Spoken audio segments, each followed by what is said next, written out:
কুরআন নাযিল করেছি। সত্য কথা। আল্লাহ লাইলাতুল কদরে কুরআন নাযিল করছে।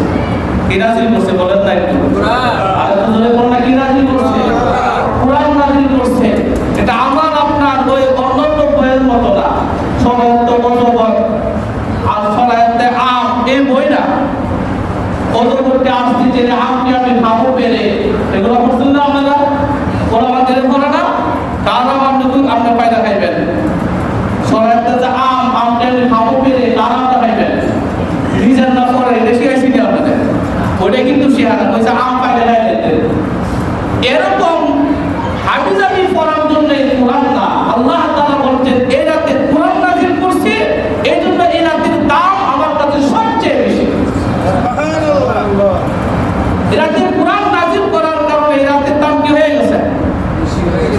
বাইরে গেছে, দাম বাইরে গেছে। এই দেখেন না আমাদের দেশে রমজান মাসে জিনিসের দাম বাড়া গেছে আছে না?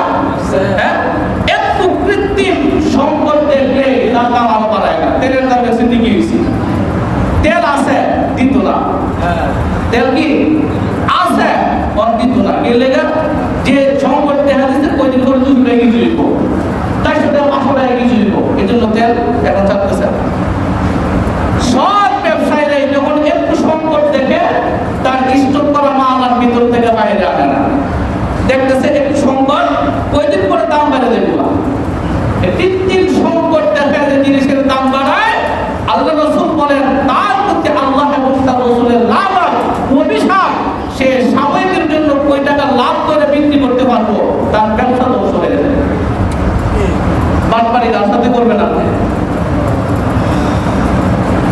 এই রাতে আল্লাহ কুরআন নাযিল করতে বিদায় লাইলাতুল কদর এই রাতের দাম বেড়ে গেছে কোন কারণে? কুরআন নাযিল হওয়ার কারণে। এই কুরআনের সাথে যার সম্পর্ক হয় তার দাম বেড়ে যায় কুরআনের সাথে যার কানেকশন থাকে তার ইজ্জত সম্মান বৃদ্ধি পায়। যেমন কুরআনটাকে যে লেখা হয়েছে একটা পাতার মধ্যে কাগজের মধ্যে কি বলে কাগজে কুরআন লেখা না?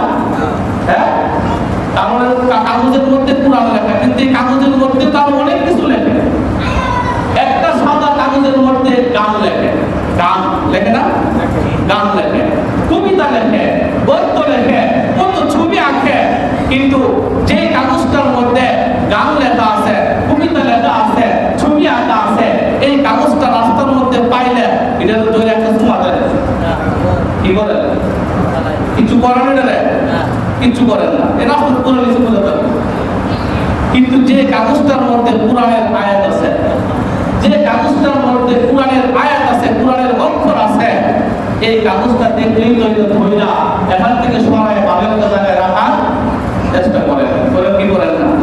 হ্যাঁ এই কাগজটা এই কাগজের মধ্যে কোরআনের অক্ষর থাকার কারণে একটা বই হইছে এই কোরআন যে কাগজটার মধ্যে লেখা হইছে এটা হাত থেকে পড়ে গেলে ওটা ধইরা বুকে জড়ায় কাঁদে বুকে জড়ায় কাঁদে না জানে কোন বেয়াদবি হয়ে গেছে এটা ধইরা চুয়া যায় না জানে কোন বেয়াদবি হয়ে যায় কেন?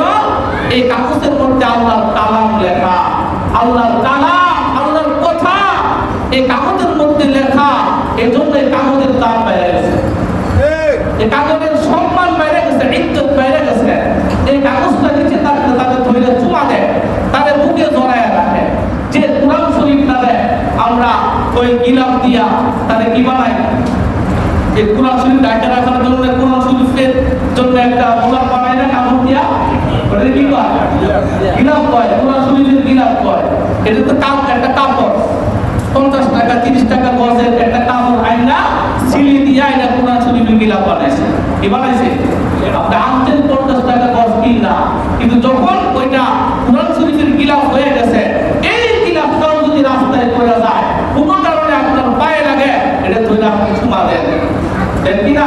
তাহলে এই গিলাফটা দিয়ে আল্লাহর কালাম ডেকে রাখা হয় কোরআনকে ডেকে রাখা হয় এই গিলাফটা কোরআনের সাথে লেগে থাকার কারণে এই গিলাফের দাম বাইরে গেছে ঠিক না বেটি তার ইজ্জত বাইরে গেছে এজন্য আল্লাহ তাআলা বলেন এই কোরআনটাকে আমি যে রাতে নাযিল করেছি এই রাতের দাম আমি আল্লাহ বাড়িয়ে দিয়েছি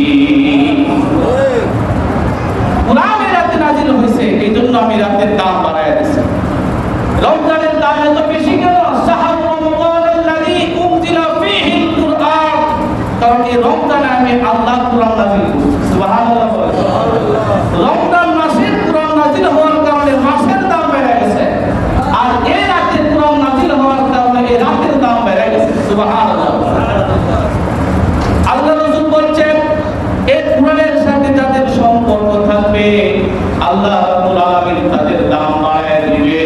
এজন্য আল্লাহ রাসূল বললেন ওয়াইলুকুম মান তাআল্লামাল কুরআনা ওয়া আল্লামা, যে এই কোরআনটা পড়ে আর যে কোরআনটা পড়ায়, যে কোরআন পড়ে আর কোরআনটা পড়ায়, এই দুই শ্রেণীর মানুষ পৃথিবীর সব মানুষের চেয়ে শ্রেষ্ঠ।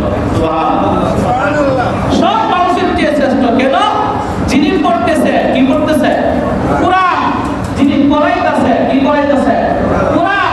কোরআন পড়ায়া কোরআনের সাথে সম্পর্ক রাখছে যিনি, কোরআন পড়ে কোরআনের সাথে সম্পর্ক রাখছে যিনি, এই দুই শ্রেণীর মানুষ সর্বশ্রেষ্ঠ। এর ব্যাখ্যায় মুহাদ্দিসিনে কেরাম বলছেন কোরআনের কথাগুলো যারা শুনবে আর যারা শোনাইবে তারাও শ্রেষ্ঠ। সুবহানাল্লাহ। এই কোরআনের সাথে সম্পর্ক থাকলে আল্লাহ ব্যক্তির দাম বাড়ায় দেয়, স্থানের দাম বাড়ায় দেয়। কোরআন মক্কায় নাজিল হয়েছে, মক্কার দাম বেড়ে গেছে। কোরআন মদিনায় নাজিল হয়েছে, মদিনার দাম বেড়ে গেছে। কোরআন যে জায়গায় নাজিল হয়েছে ওই জায়গাটার দাম আল্লাহ বাড়ায় দিয়েছে। সুবহানাল্লাহ। কিন্তু আমাদের কত মজাতি, কোরআনের সাথে আমাদের সম্পর্ক নাই, কোরআনের জন্য আমাদের কোনো আকর্ষণ নাই। যদি বলে কোরআনের জন্য জান দিব কেনা সবাই আত্মীয় জান দেওয়া আত্মীয় না জান দিয়ে দেবো, যদি জান দেওয়ার দরকার নাই, কোরআনটা শুদ্ধ মানুষই কর, তখন একজন পাওয়া যায় না। কোরআন শুদ্ধভাবে শেখার জন্য একটা মানুষ পাওয়া যায় না। আমি কিছুদিন মসজিদে তালিম করছিলাম ফজরের পরে, কোরআন অন্তত 10টা সূরা নিয়ে শুদ্ধভাবে পড়ান না। আল্লাহর বান্দারা একটা তো করতে পারলাম না, ভয় করলাম না, তখন আর পড়াই না। এদের কাছে মনে হচ্ছে ভালো হয়েছে, তার সময়টা নষ্ট হইল না। এই আকর্ষণ নাই, নামাজটা পড়ে কি দিয়া আমরা নামাজ দিকে তো ফেরেশতারা আসে, কি করে নামাজ পড়ে না ওগুলি করে। নামাজ পড়লে তো কোরআন সহি লাগে, তেলাওয়াতটা সহি করে পড়তে হইব, সূরা ফাতিহাটা সহি করে পড়তে হবে। আর একটা সূরা মিলালে ওই সূরাটা শুদ্ধ লাগবে। আপনি পারেন না, সূরাই পারেন না, শুদ্ধ তো বলেন না। আপনি কি করতেছেন নামাজে দাঁড়ায়? করতেছেন কইতেছেন মিলে না, এটা কি বলেন? তো অভিনয় এগুলা। এতে তো মানুষ মুসলমান সবার দরকার ছিল কোরআনের সাথে সম্পর্ক রেখা অন্তত নামাজটা যেন সহি হয়, কিভাবে ওই সূরাগুলো শুদ্ধভাবে পড়া, কি বলে উচিত ছিল না? ছিল, কিন্তু ওইটা আমরা কেউ করি না। নামাজ পড়ে ঠিক, কিন্তু নামাজের সুন্দর কিভাবে হবে কোরআন তেলাওয়াতের মাধ্যমে ওইটা করি না। আমাদের বাচ্চাদের ওইভাবে আমরা আগ্রহ দিয়ে করাই না।